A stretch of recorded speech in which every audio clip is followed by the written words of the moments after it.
पहली बार teaching exams में mains का इंट्रोडक्शन हुआ है और 90% लोग रैंडम प्रिपरेशन करने वाले हैं। रैंडम प्रिपरेशन का साफ साफ सीधा अर्थ होता है प्रेडिक्टेबल फेलियर।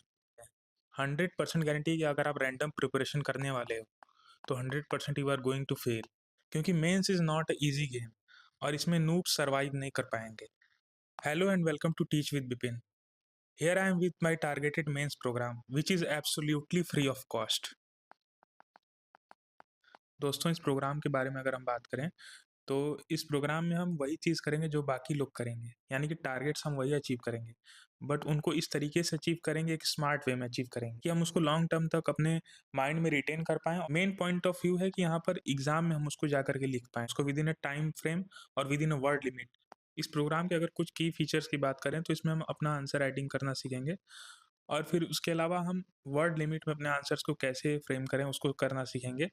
बाकी अपने आंसर्स को कैसे इम्प्रूव करना है थ्रू इवैल्यूएशन, यानी कि सेल्फ इवैल्यूएशन की टेक्निक हमें यहाँ पे सीखनी होगी, क्योंकि हमें फ्यूचर में भी अपने फेलो स्टूडेंट्स जो हमारे होंगे उनके आंसर्स को भी इवैल्यूएट करना है। तो हम किसी कोचिंग या फिर किसी टीचर के भरोसे नहीं रह सकते हैं इवैल्यूएशन के लिए। हालांकि मैं यहाँ पर एक रेगुलर इवैल्यूएशन की फ्रेमिंग आपको बता दूंगा, यानी कि वीकली हम एक क्लास डिसाइड कर लेंगे और मैं 5 से 6 आंसर्स को लाइव इवैल्यूएट कर दूंगा, जिससे आपको आइडिया मिल जाएगा कि अपने आंसर्स को क्या फॉर्मेट फॉलो करना है और इवैल्यूएट करना है। Through this all process we will become a master in answer writing. दोस्तों, वीडियो के एंड में आप लोगों के लिए एक छोटा सा गिफ्ट भी है। छोटा नहीं, आप लोगों के लिए एक बहुत ही ड्रास्टिक चेंज करने वाला, आप लोगों के प्रिपरेशन के पूरे इकोसिस्टम को चेंज करने वाला एक चीज़ मैंने डिज़ाइन किया है, वो आप लोगों के लिए इस वीडियो में मिलने वाला है। So make sure you watch till end. Dear aspirants, if we talk about mains, then there are 4 components जिसके बेसिस पर ये एग्ज़ाम क्लियर होता है, और यही 4 चीज़ें हमारे लिए फ्रेंड, फिलोसोफर और गाइड का रोल भी निभाती हैं। तो ये क्या है? सबसे पहले आकर के देखते हैं हम सिलेबस को। हम जहाँ भी पढ़ाई कर रहे हैं हमारे सामने हमारा सिलेबस लगा होना चाहिए, और मेंस के लिए ख़ास करके हमारे माइंड में एक-एक पॉइंट छप जाना चाहिए मेंस के सिलेबस में क्या लिखा हुआ है, कौन से पोर्शन का प्रिपरेशन हम कब कर रहे हैं, हमारा कौन-सा पोर्शन अभी छूटा हुआ है, what we have covered till now, what we are left with, और किस पे हमारी कमांड बन गई है, ये हमें पता होना चाहिए। तो सिलेबस का होना एक बहुत ही इंपॉर्टेंट फैक्टर हो जाता है। और सिलेबस सिर्फ सिलेबस से काम नहीं चलने वाला है दोस्तों, एग्जाम में क्या आने वाला है वो हमें पता चलेगा प्रीवियस ईयर क्वेश्चन से। यानी कि सिलेबस तो एक फ्रेमवर्क हो गया कि टोटल हमें क्या पढ़ना है, लेकिन एग्जाम के लिए उसमें से क्या इंपॉर्टेंट है और किस तरीके से पूछा जाता है वो हमें पता चलेगा प्रीवियस ईयर क्वेश्चन से। सो मेक श्योर कि प्रीवियस ईयर क्वेश्चन आपके पास होने चाहिए। यहाँ पर आपका एक बहुत बड़ा क्वेश्चन होगा कि EMRS, KVS, LT ग्रेड, यहाँ पर तो एग्जाम्स पहली बार हो रहे हैं मेंस के, फिर हमें प्रीवियस ईयर क्वेश्चंस कैसे मिलेंगे और कहाँ से मिलेंगे। तो यहाँ पर एग्जाम्स हमारे पहली बार भले ही हो रहे हैं KVS, NVS, EMRS और UPLT ग्रेड के, बट इनके प्रीवियस ईयर क्वेश्चन छुपे हुए हैं इनके बोर्ड्स में, जिन्होंने इसका पहले डिस्क्रिप्टिव एग्जाम ले चुके हैं, यानी कि स्कूल बोर्ड्स के जो एग्जाम्स हुए हैं और फिर उसके बाद UPLT ग्रेड को PCS कंडक्ट करा रहा है, तो PCS का एग्जाम होता है वो आपका प्रीवियस ईयर का रोल निभाएगा। और सबसे बड़ा यहाँ पर एक फैक्टर हो जाता है कि हम ध्यान नहीं देते हैं, लेकिन NCERT, इसमें जो क्वेश्चंस दिए हुए हैं दोस्तों, ये बहुत ही अच्छे से डिजाइन्ड होते हैं, और इनको अगर हम प्रैक्टिस करें तो हमारा सिर्फ यही करने से हमारा मेंस का काम हो सकता है। रिसोर्सेज की बात करेंगे दोस्तों, क्योंकि रिसोर्सेज में सबसे अच्छा रिसोर्स हमारा NCERT ही है। इसके सबसे पहले हमें ये कवर करना है, फिर उसके बाद कोई स्टैंडर्ड सोर्स पकड़ेंगे। सबसे स्टैंडर्ड सोर्स तो हमारा NCERT ही है, फिर उसके ऊपर अगर एड ऑन करना है वैल्यू एडिशन, गूगल का हेल्प लेके या फिर ChatGPT का हेल्प लेके कर सकते हैं। और लास्ट में चेरी ऑन द केक हो जाएगा हमारा प्रैक्टिस और सेल्फ एनालिसिस। सेल्फ एनालिसिस की बात मैं पहले कर चुका हूँ। जितना ज़्यादा प्रैक्टिस करेंगे दोस्तों उतना ही अच्छा हम एग्जाम में उस चीज़ को रिप्रोड्यूस कर पाएंगे और विद इन टाइम फ्रेम कर पाएंगे। तो प्रैक्टिस से हमारे मार्क्स में इंक्रीमेंट डेफिनेटली देखने को मिल सकता है। So the point here is कि why do we need tracking. हमें अपने टारगेट्स को ट्रैक करने की क्या ज़रूरत है? सिलेबस है हमारे पास, सब कुछ है, तो फिर उसको ट्रैक कैसे करेंगे और क्यों करेंगे, सबसे बड़ी बात आती है। तो यहाँ पर अगर टारगेट आप ट्रैक नहीं करोगे तो आपको पता ही नहीं होगा कि आप कल क्या करने वाले हो, या फिर आज क्या आपने किया, शाम तक आप भूल जाओगे। आपने जो पढ़ा है वो आपको सुपरफिशियल वे में याद रहेगा, लेकिन आप अगर चीज़ों को ट्रैक नहीं करोगे तो आप जब एग्ज़ाम आने वाला होगा उसके 1 हफ्ते पहले आप अपने को इस कंडीशन में पाओगे कि आपको ऐसा लगेगा कि आपने कुछ पढ़ा ही नहीं है। लेकिन जब आपने टारगेट को ट्रैक किया होगा तो आपको पता होगा कि आप एक स्ट्रक्चर्ड वे में आगे बढ़े हो। So that will be an edge for you. So यहाँ पर क्वेश्चन का आंसर फाइंड आउट करने की कोशिश करते हैं कि हमको ट्रैकिंग करने की क्या ज़रूरत है अपने टारगेट्स को। देखिए, मेंस जो होता है वो कंप्लीशन के बारे में होता है, कवरेज के बारे में नहीं होता। अब दोनों में डिफरेंस क्या है? डिफरेंस ये है कि जो चारों फैक्टर्स मैंने आपको ऊपर बताए थे, उन चारों को एक कंबाइंड वे में एक पूरा इकोसिस्टम बना के कवर करने में ही कोई कंप्लीशन बोलते हैं। कवरेज का मतलब हुआ कि हमने जो अपनी बुक्स है उसको कवर कर ली है, उसके अलावा पीवाईक्यूज़ को बस ऊपर-ऊपर से देख लिया, ये कवर हो गया हमारा सिलेबस। बट कंप्लीशन एक ट्रू सेंस में हमें तभी अचीव होगा जब हम उसकी प्रैक्टिस करेंगे और विदिन टाइम लिमिट करेंगे। यानी कि 3 घंटे का हमारा एग्ज़ाम होने वाला है, 3 घंटे का मॉक्स हम लगा कर के देख रहे हैं और अपना इवैल्यूएशन कर रहे हैं। दूसरा एक इम्पॉर्टेंट फैक्टर है कि टाइम हमारे पास काफ़ी कम है, अगर टारगेट्स को ट्रैक नहीं करेंगे तो फिर हम इस कॉम्पिटिशन में काफ़ी पीछे रह जाएँगे। और राइटिंग स्किल तभी डेवलप होती है जब हम उसको एक प्लान्ड वे में करते हैं, यानी कि कल हमारी क्या मिस्टेक्स हो रही थी और आज उन मिस्टेक्स को हम ओवरकम कर पाए हैं कि नहीं, ये सिर्फ ट्रैक करने पर ही पता चलेगी। देखिए, कोई भी एग्जाम की प्रिपरेशन करना एक बहुत ही हेक्टिक प्रोसेस होता है और उसमें बर्नआउट होना हमारा एक बहुत ही लाजमी सा पॉइंट है। एग्जाम के पहले पैनिक होना भी एक बहुत ही लाजमी सा पॉइंट है, बट हम इसको ओवरकम कर सकते हैं थ्रू टारगेट ट्रैकिंग। अब देखिए दोस्तों, कोई भी एग्जाम होता है उसमें सिलेबस आप अगर उठाओगे तो 80% चीज़ें बहुत इंपॉर्टेंट होती हैं और 20% केवल सिलेबस में होती है, लेकिन उनसे क्वेश्चन बहुत ज़्यादा नहीं आते हैं। तो टारगेट ट्रैकिंग के थ्रू हम इस 80% को सबसे पहले 100% अचीव करने की कोशिश करेंगे, बाकी इसको बाद में देखेंगे। अब ये आपको एक सीरियस कैंडिडेट बनाएगा। अगर आपने अभी तक प्रिपरेशन ऐसे ही रैंडम वे में की है, तो ये आपको एक सीरियस कैंडिडेट बनाएगा और मेंस में ये काफ़ी ज़्यादा ज़रूरी होता है। आप मेंस को बिल्कुल भी हल्के में मत लेना कि हम 1 आउट ऑफ 10 सेलेक्ट हो जाएँगे। दसों लोग वही सोच रहे हैं, तो इसके लिए आपको प्रिपेयर्ड होके चलना पड़ेगा। दोस्तों, अगर वीडियो में आप अभी तक बने हुए हो तो आपके माइंड में एक ऑब्वियस सा क्वेश्चन आ रहा होगा कि अगर ये प्रोग्राम फ्री है तो इसमें क्या ही डेप्थ में कवरेज होगी, इन डेप्थ कवरेज नहीं होगी। तो मैं आपको ये बताना चाहता हूँ कि मेरा हमेशा से ये मानना रहा है कि टीचिंग शुड बी अफोर्डेबल और guidance should be free. Guidance एक प्रिविलेज नहीं होनी चाहिए, यानी कि जिनके पास पैसे हैं सिर्फ उनको ही गाइडेंस नहीं मिलनी चाहिए। आज के टाइम पे गाइडेंस सबको फ्री में अवेलेबल होनी चाहिए। बहुत सारे कोचिंग्स आप देखते होंगे कि गाइडेंस के लिए सिर्फ मेंटरशिप के नाम पर पैसे ले रहे हैं, तो वो नहीं होना चाहिए। चलिए दोस्तों, वीडियो में आगे देखते हैं। इस एग्जाम को क्लियर करने के लिए मैंने 2 टूल डिज़ाइन किए हैं यहाँ पर और ये आपके लिए गेम चेंजर प्रूव हो सकते हैं। इसके बारे में मैं आपको अभी एक्सप्लेन करता हूँ। सबसे पहला है हमारा टारगेट ट्रैकिंग जर्नल और सेकंड है हमारा मेंस ट्रैकर आंसर शीट। मैंने इस टारगेट ट्रैकिंग जर्नल और मेंस ट्रैकर आंसर शीट को अपने पास्ट एक्सपीरियंसेस और फेलियर्स को माइंड में रख करके डिज़ाइन किया है। और ये आप लोगों के लिए डेफिनेटली एक इकोसिस्टम ऐसा बिल्ड करेंगे एग्जाम को प्रिपेयर करने का कि ये आप लोगों के लिए एक गेम चेंजर प्रूफ हो सकता है। आगे इसके बारे में बात करूंगा। अभी आगे ट्रैकिंग जर्नल कैसे हेल्प करने वाला है।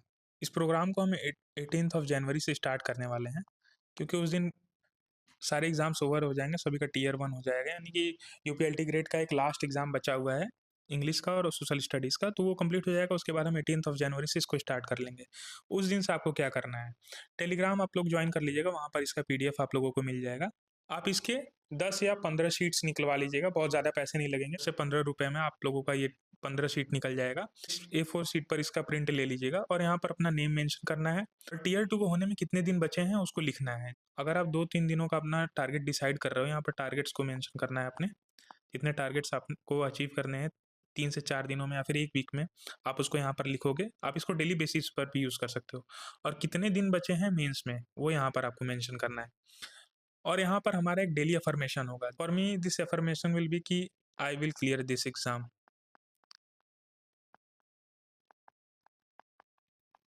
इससे क्या होगा कि इससे क्या होगा कि आपके सबकॉन्शियस माइंड को एक रीअफ़र्मेशन मिलता है, रीइन्फोर्समेंट मिलता है इस एग्ज़ाम के लिए और एक इंट्रिंसिक मोटिवेशन आती है।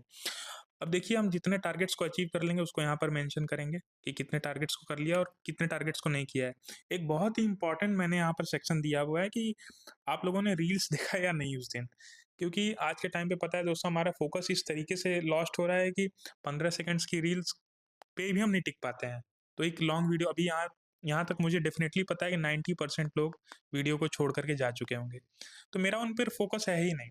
जो 10% लोग इस वीडियो को देख रहे हैं, मेरा उन्हीं पर फ़ोकस है। यानी कि अगर 1% भी इसका 1% भी इस चीज़ को कंप्लीटली कर पाता है, तो भी मुझे बहुत ज़्यादा खुशी होगी दोस्तों। तो देखिए, आप लोगों को शॉर्ट्स और रील्स की दुनिया से बाहर निकलना है, एट लीस्ट मेंस तक के लिए निकलना है। अगर आप लोगों ने उस दिन आपका स्क्रॉल टाइम बहुत ज़्यादा है, तो यहाँ पर मेंशन करना है उस चीज़ को। ऑनेस्टली लिखना है, क्योंकि आप खुद से झूठ नहीं बोल सकते हो। दुनिया से झूठ बोल सकते हो बट खुद से नहीं। और कल के लिए हमारा क्या रिफ्लेक्शन होगा वो यहाँ पर आप लोगों को लिखना है कि मेंशन क्या चीज़ हमारी नहीं अचीव हो पाई है और क्या अचीव हो गई है। चलिए दोस्तों, देखते हैं कि जो मेंस ट्रैकर आंसर शीट है, इसको हमें कैसे यूज़ करना है, कैसे यूटिलाइज़ करना है। तो हमारा जो मेंस ट्रैकर आंसर शीट है, इसको मैंने बहुत ही केयरफुली डिज़ाइन किया है दोस्तों, क्योंकि हमारा एक बहुत ही मेजर चंक डिस्क्रिप्टिव आंसर्स ही आएँगे एग्ज़ाम में, तो उसके लिए मैंने इसको डिज़ाइन किया है।